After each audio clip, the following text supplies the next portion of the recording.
கர்த்தருடைய பரிசுத்த நாமத்திற்கு ஸ்தோத்திரம். இன்றைய நாளுக்கான தேவ வார்த்தை ஏசாயா 49 அதிகாரம் 3 மற்றும் 10 வசனங்கள்.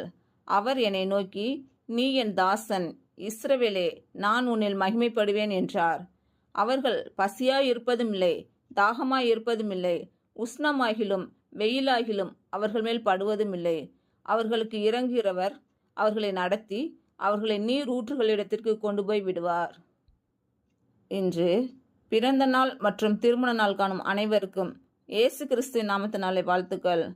கர்த்தர் உங்கள் பலவீனங்களை மாற்றி உங்களுக்கு பலத்தை கட்டளையிடுவாராக.